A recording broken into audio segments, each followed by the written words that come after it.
I'm Henning Gross-Khan. I'm one of the directors here of the Center for Intellectual Property and Information Law.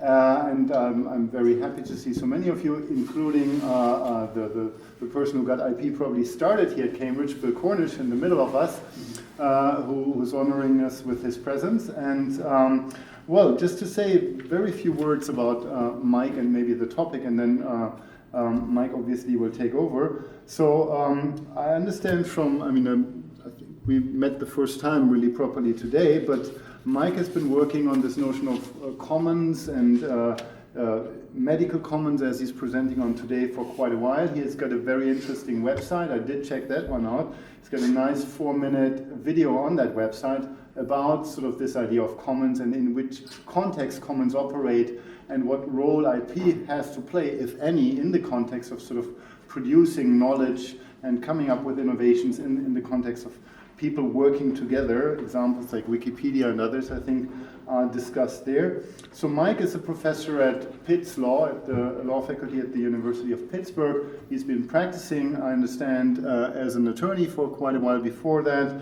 And I understand also that he has a diverse interest in areas of IP and outside IP. So he's also working on what the Americans would call soccer-related innovations, what we would call football-related innovations, so or Fußball in German. So he's got a book coming on in that context, and today he's here to present on the medical commons, the medical governing medical commons project, a book coming out next year, I suppose. So over to you, Mike, and so we'll be happy to hear from you. Okay, great. Thank you so much, Henning. So first, thank you to Henning and to all of you for coming tonight. And for organizing this. I had an invitation to give a lecture at a conference in Paris last week, and so I called some other colleagues and friends to see if I could maximize the time spent in Europe. So I was in Brussels giving a lecture last night, and I'm here tonight, and then I'm going down to London before going home to the US. So it's a nice long break away from students, and we will all have to catch up when I get home. So let me introduce the project to begin with. So I have two colleagues. I'm presenting a project that I share responsibility for and get credit for with two other people, Brett Frischman at Cardozo Law School in New York and Kathy Strandberg, also in New York at New York University Law School. The three of us have been collaborating in the design of this research program and putting together the papers and the books that are coming out of it. We've been working on this collaboratively for almost 10 years at this point.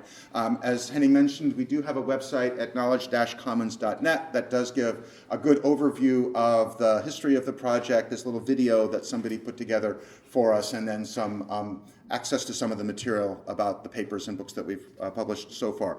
So I put the slides together in this format so that you can see all of the steps in the argument, and I'll just walk through them in highlight form as far as the presentation, and then at the very end reveal the tables of contents, in effect, of the book that has already been published, plus the book that is going to be published this coming spring at Cambridge University Press. So we start off with the idea of knowledge as a very, very broad category. So knowledge is all products of the mind, knowledge, information, data. This might include inventions that would be subject to patent law, works of authorship and copyright law, material that is intellectual in its origin, but that is not captured necessarily by IP systems. So we're taking a very, very broad approach to all of these phenomena, and what we're trying to do is study how they are governed via institutions.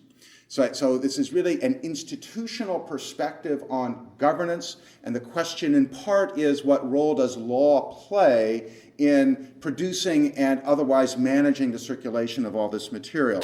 It is primarily a template for empirical research. We are very, very reluctant to make any strong normative or prescriptive claims at this point.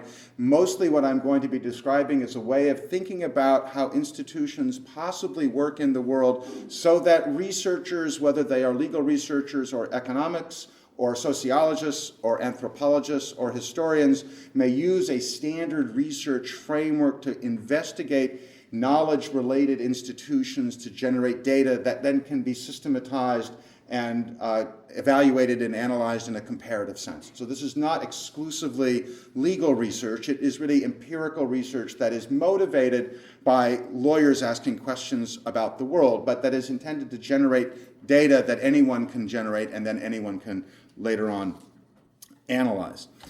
So it has its origins, because Brett and Kathy and I are all IP law professors, it has its origins in our collective frustration with the standard theoretical account of intellectual property law. So the standard theoretical account of intellectual property law is that there exists a tragedy of the commons with respect to intellectual resources, that intellectual resources are likely to be underproduced, and therefore creators or innovators will not invest in production because of their inability to prevent free riders from coming along and appropriating the fruits of their innovation. So we create artificially scarce intellectual property rights that provides fencing for the benefit of inventors and creators, that prevents the appropriation. It prevents the free riding that allows income to circulate back to the innovator or the creator. There are balances designed into the law in terms of the public domain, in terms of limitations and exceptions, in terms of possible collective licensing and other sorts. But the core of the theoretical count, the engine that drives the initial instinct that justifies intellectual property rights, is this tragic commons dilemma, or the free rider dilemma, these stories that go very, very closely together.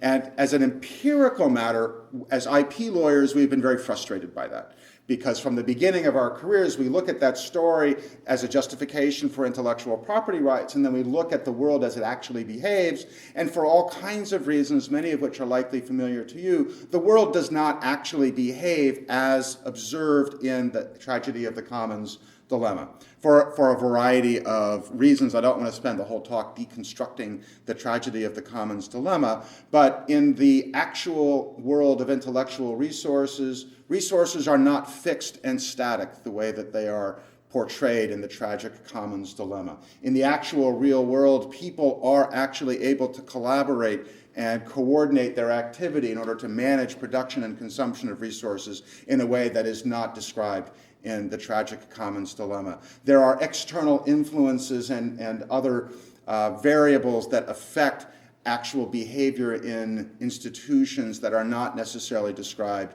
in the tragedy of the commons dilemma. So in order to try to capture some of the true complexity of the way the world as it actually behaves, and then to use that description of the true complexity of the world in order to derive lessons for intellectual property law, other relevant law and public policy, and other areas maybe beyond formal positive law, we need to design an instrument to go in and research.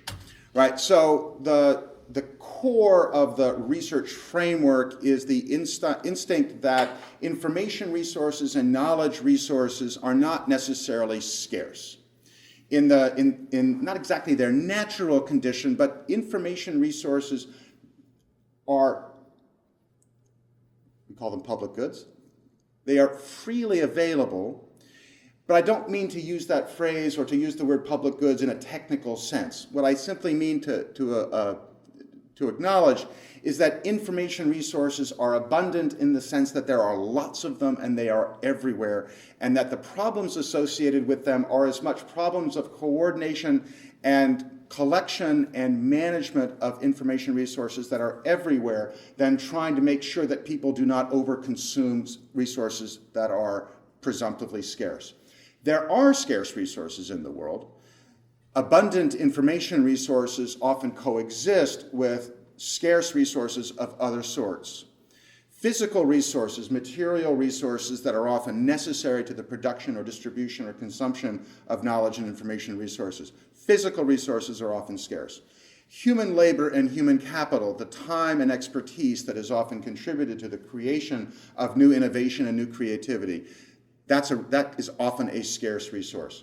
So rather than trying to divide the world artificially into resources that are scarce and resources that are abundant, rather in a given institutional setting, the idea is to acknowledge those resources that are relevant to that institution, to identify the resources that are scarce, to identify the resources that are abundant, to identify the character of the challenges associated with problems in their production, problems in their preservation, problems in their distribution, problems in their consumption. That is what we would refer to as the social dilemmas that are on top of or in addition to the possible overconsumption dilemma. And then we predict that it is possible in the abstract that members of a community or members of a group that is related to that resource could manage that resource successfully without automatically having recourse to formal intellectual property rights. So the idea is that the institution that we want to observe is an institution that consists of a resource, a community or group of people, and some set of rules or other governance strategies for managing that resource in a shared way. The prediction is that that might be possible in contexts where intellectual property rights are present. So the idea of collective shared management of a shared resource is possible with respect to works that are subject to copyright or with respect to works that are subject to patent. So a patent pool is an obvious and standard and historical example of a governance strategy for managing a shared resource with a population of community members. To take a more modern example, Wikipedia is an example of a contemporary governance institution for managing a shared resource where the resource is presumptively subject to copyright protection, or some of it's subject to copyright protection, some of it's not subject to copyright protection. You can also take examples, and I'll come to when I go through the tables of contents and get into some of the detail, of information resources that are not subject to formal IP protection, but are nonetheless important information or knowledge-related resources that are themselves subject to governance strategies as a shared resource involving a community or group of people. So our view is that commons is not a place, although it's often referred to historically as a kind of place. Commons is not a thing. Commons is an institutional mode of governance, or commons is governance. And what we're trying to do with our research program is design a method for researching commons, identifying conditions under which commons are successful, and other salient attributes of commons that will eventually be useful in predicting when commons strategies should be supported by law, or in other cases, when common strategies are not appropriate and exclusive rights, market strategies might be superior. Right? So, this is just a quick textual summary of what I just said in terms of the meaning of commons as an institution. Right? So this is our first intervention. This is a flowchart of the research protocol. So this is borrowed from, or has its origins in the work of Elinor Ostrom, or sometimes called Ostrom. Elinor Ostrom was a political scientist and economist based at the University of Indiana. She won the Nobel Prize in Economics in 2009 for her work on commons governance research. So she really pioneered this field. She was not the first person to adapt standard economic techniques of institutional economics to looking at commons institutions, but she really took that perspective and advanced it to a most sophisticated level. So her work and the work of her colleagues and her students mostly focused on natural resource commons. So her work mostly involved studying fisheries and forests and water rights systems and meadows and grazing systems, and she had her version of this was something called the Institutional Analysis and Development Framework, or the IAD framework. And what she did in her version of this flowchart is to specify how to go about researching commons governance, in her instance, in these natural resource domains. What we did, Brett and Kathy and I, is we looked at her style of research. We did not simply take Ostrom's work and apply it one for one into the world of knowledge and information, because there's some important differences, which I'll get to in a moment, between the natural resource world and the intangible or information resource world. But we borrowed two critical features of her work. One feature was the idea of trying to capture empirically as much of the true complexity of the world as we possibly can, rather than borrowing and applying much more simple and too simple models. Second, we are trying, as she was successful in doing, we are trying to be as intellectually generous as we possibly can, to include colleagues and researchers from around the world, from all disciplines, to really include them in this project as much as people are interested in being included, whatever their disciplinary training, whatever their primary area of subject matter interest, whether it's technology or education or medicine and health or popular culture, all of those things are absolutely welcome as potential subjects for study.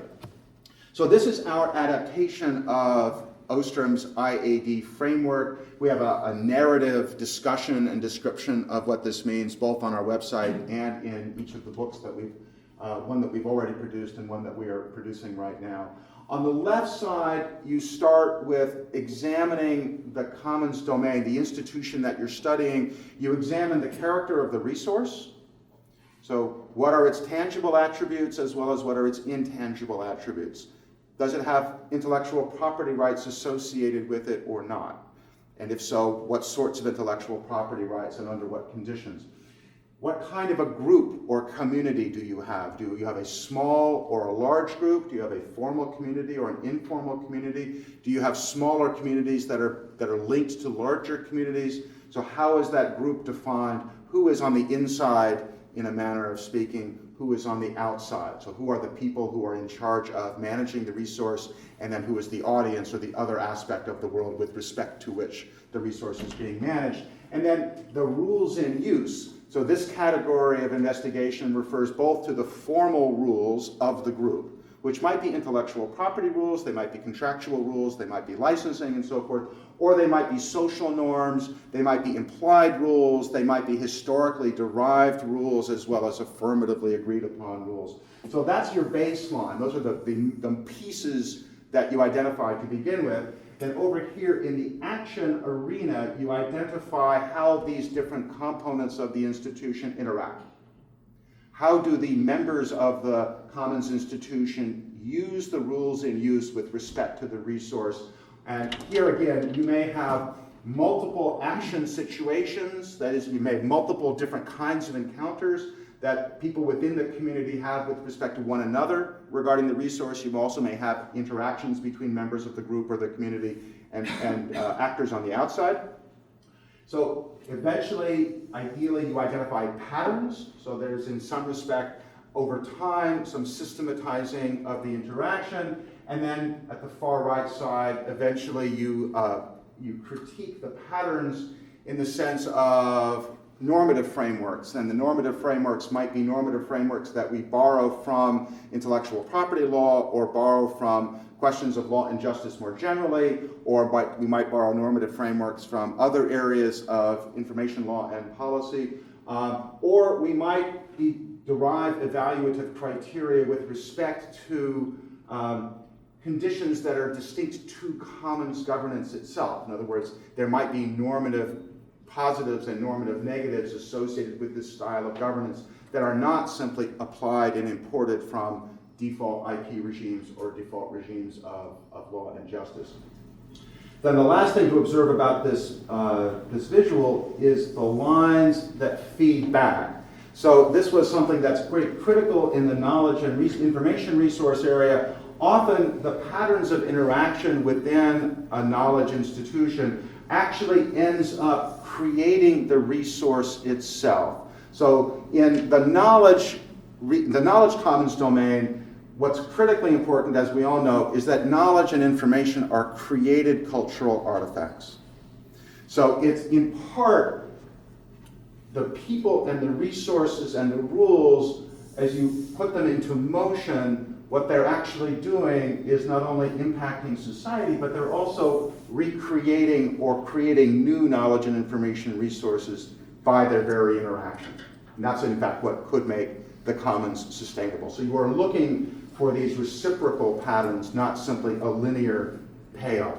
That's a critical way in which the knowledge and information commons design differs from the natural resource design, because in the natural resource design, if you look at Ostrom's work, she takes the trees or the grazing pastures or the fishery systems. The fish just exist.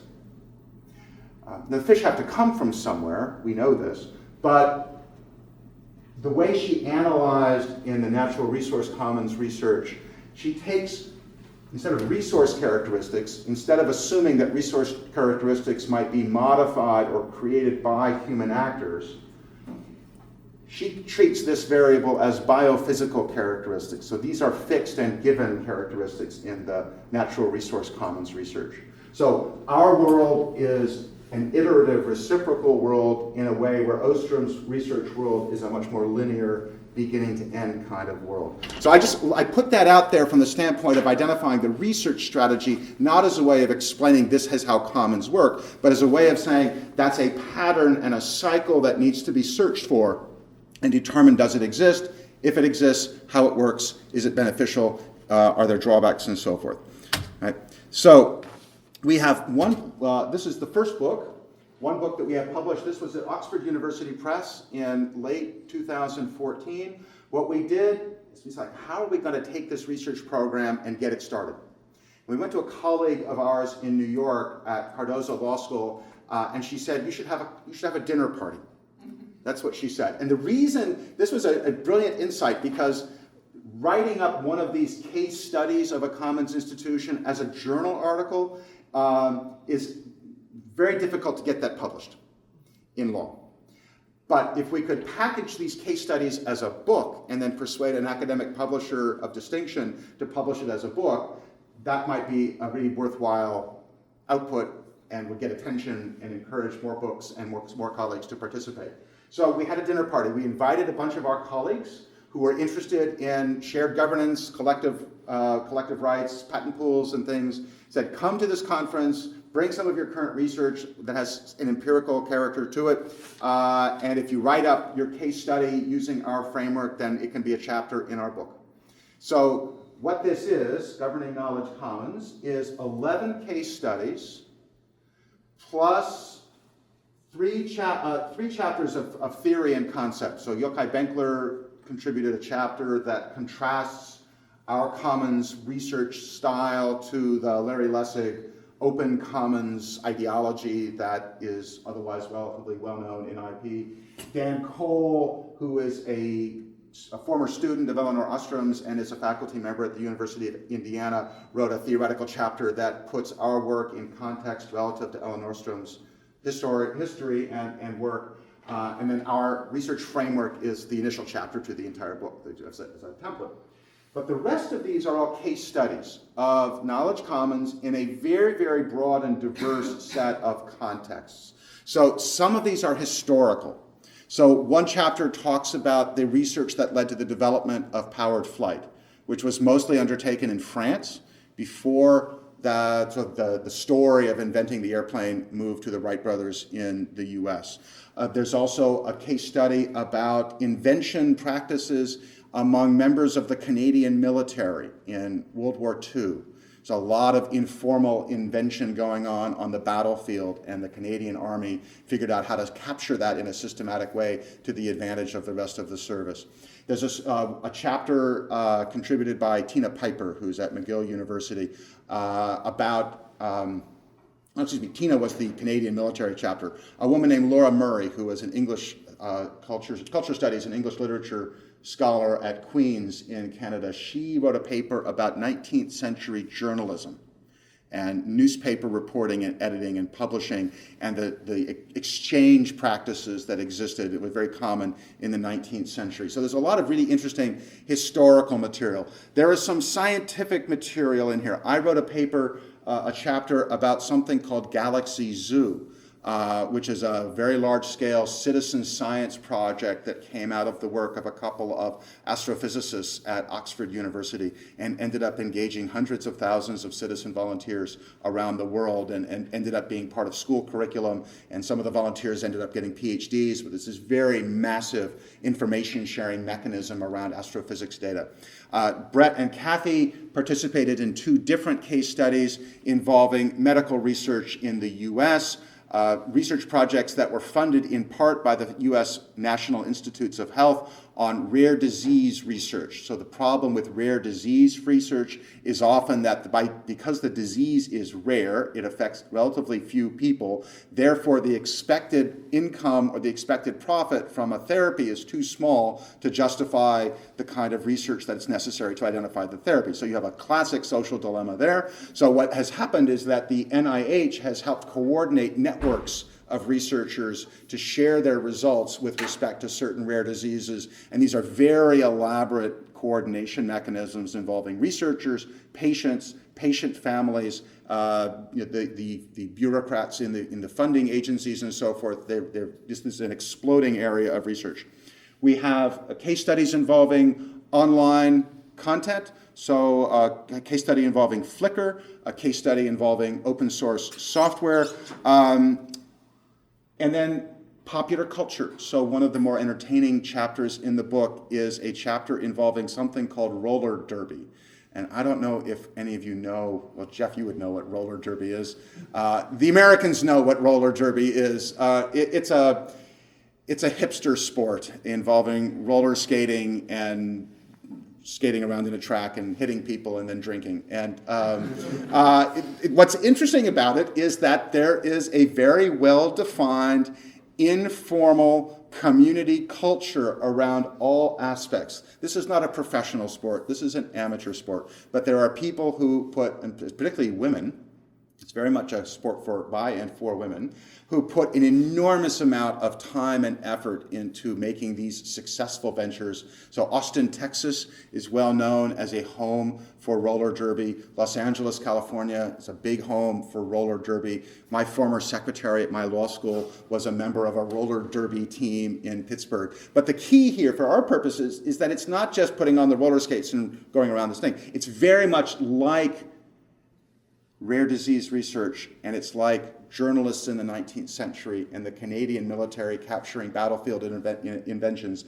meaning that there are social systems that have well-defined social norms and formal rules for identifying the innovation and the creativity, curating it, its production and preservation and consumption in that group or community on a sustainable basis. And so what we were trying to do in this book was to demonstrate that our research framework was potentially useful in a very, very broad and diverse range of contexts. So this was, in effect, a kind of proof of context.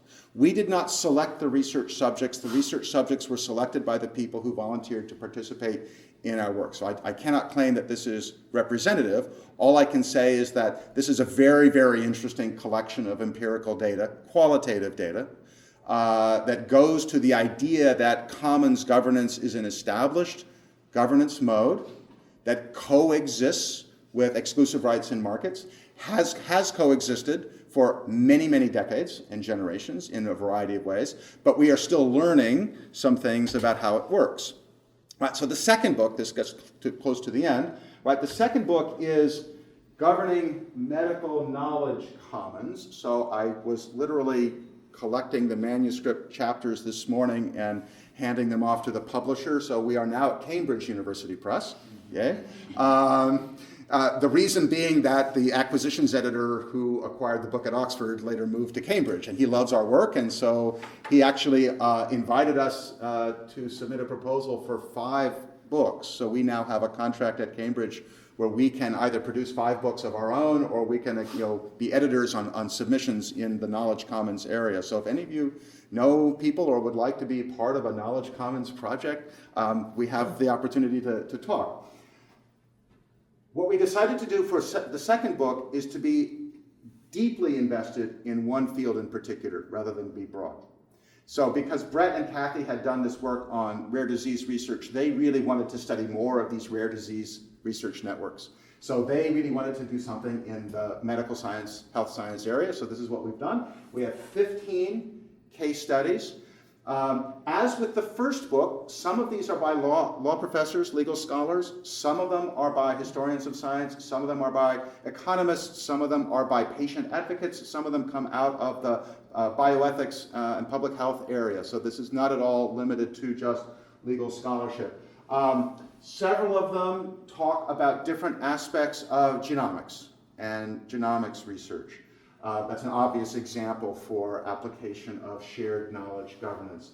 But we also have some work on patient networks, and particularly there's a Pedro Oliveira in Portugal.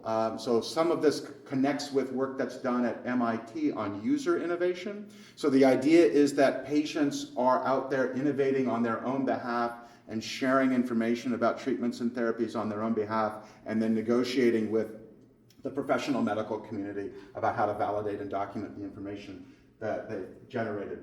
Biomedical data of other sorts beyond just genomics data. So systems, a couple of studies here talk about systems for aggregating clinical medical data across different providers. So typically health systems that generate a lot of clinical data. They may have research protocols. So the federal government, which funds a lot of the research and interacts closely with both, because of the structure of American healthcare, private insurance companies as well as the private medical systems. Those private insurance companies and private medical systems generate a lot of data internally. But of course, that data is more useful from a research standpoint if that data can be combined with equivalent data from other health systems and other insurers. So constructing systems to share that data while respecting patient privacy, while respecting individual researcher interests in their own attributions. So researchers want to make sure that they get credit for their work and so forth. They're very delicate, very complicated systems. We have a couple of papers talking about that. There's a paper talking about biobanking in general. There's a couple of papers down here talking about cross-disciplinary collaboration between groups of clinicians. So one of my favorite papers by Laura Pedraza-Farinha, who is at Northwestern University, she tells the story of something called oncofertility.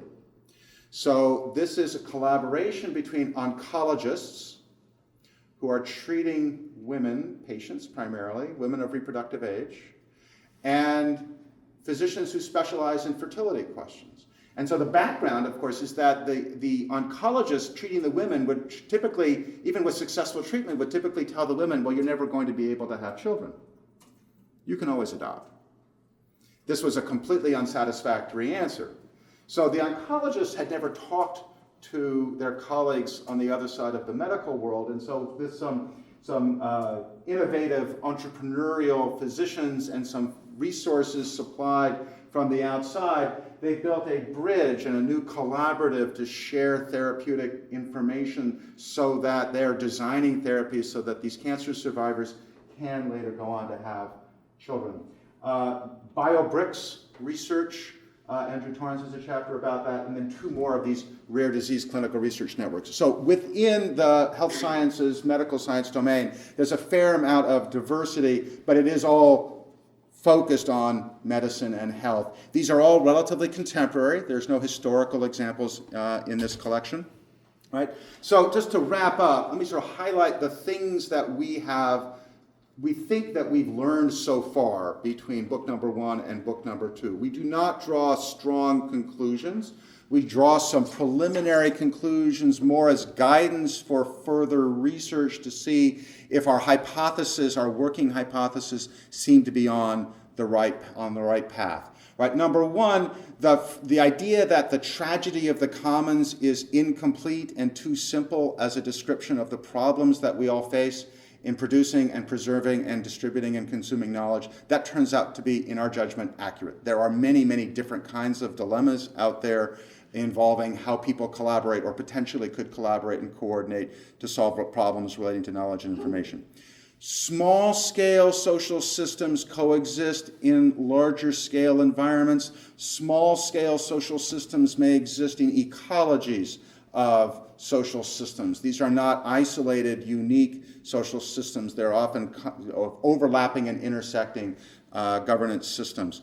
Infrastructure plays a big role. So some of you are, if you're familiar with Brett Frischman's work, he's credited with a fantastic book of a few years ago titled Infrastructure. It's a law and economics analysis of infrastructure. And infrastructure resources, for example, the ICT resources that are underneath a lot of these sharing mechanisms turn out to be really critical. How are those infrastructure resources provided? How are those infrastructure resources paid for? How are those infrastructure resources governed? And how does that governance affect the higher level knowledge and information governance? Informal governance, so trusted leadership, entrepreneurial behaviors turn out to be very interesting and often present. Commons governance institutions change over time. These are not static phenomena. The airplane example, for example, is a good one where it was an open, relatively open, informal sharing research domain back in the late 1800s. As people got better at building airplanes, the more patents became relevant, before exclusive rights became relevant, the more markets became relevant, and that turned out to be critical, although some collective rights management turned out to be important even later in the development of the airplane. So watching for change is very important. And then people asked us at the beginning when we were doing this research, well, so why would people share? That's often a question. And so you do have to investigate in these institutions, why are people doing this? And the answer is they have a lot of different motivations. These are complicated scenarios. And you know, think about your work in academic research and why you pursue academic research. There's a lot of different motivations that have to be reconciled along the path of being a researcher. The new book, and this is where I end, really enhances these original themes, so we didn't learn anything dramatically new in the new book. Two things I would draw particular attention to that really were themes that stood out in the second book that did not stick out in the first book. One is that historical trust relationships matter a lot. So understanding the origin stories of these commons institutions is really critical. It's not really appropriate simply to reduce them to a law and economics set of incentives and motivations and reactions. Understanding culture, understanding context. Sometimes commons institutions arise by accident. Sometimes they emerge organically, and sometimes they're planned. And understanding how those historical relationships work is really critical, because successful commons can be built on top of existing trust. So one thing we've done with respect to the note that I struck about leadership, sometimes entrepreneurial leaders will help get these things off the ground. It may be that the leadership role is critical because of the trust relationships that are embedded in that leadership position. It's not that you need an entrepreneurial leader, rather it may be that you need some kind of trust relationship. And there are different ways to identify and build trust relationships. Historical practice is one possible way to do that. The last note is that the state turns out to be sometimes a very critical actor, which in some respects doesn't surprise, although in a couple of respects it does. So one, the state has a lot of different possible roles to play in commons governance. It could be a funder, it could be a coordinator, it could be an information broker, it could be a consumer of information, it could provide infrastructure. So understanding the different roles of the state is quite critical. And the other respect in which this is somewhat novel is that if one looks at Elinor Ostrom's work on natural resource commons, her research tradition was actually quite hostile to and skeptical of the idea that the state had much of a role to play. So she herself was a very ecumenical thinker and was very willing to accept the evidence where it went. But the way her work has been interpreted and applied has often been commons exists in antipathy to the state. Self-governance exists in the absence of the state.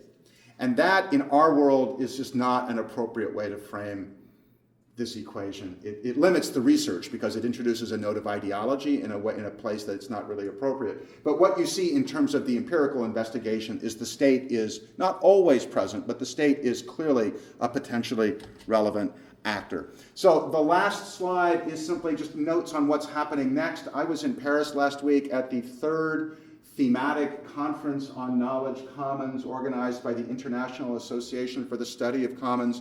We are now a field. We call ourselves Knowledge Commons. That wasn't true 5 years ago.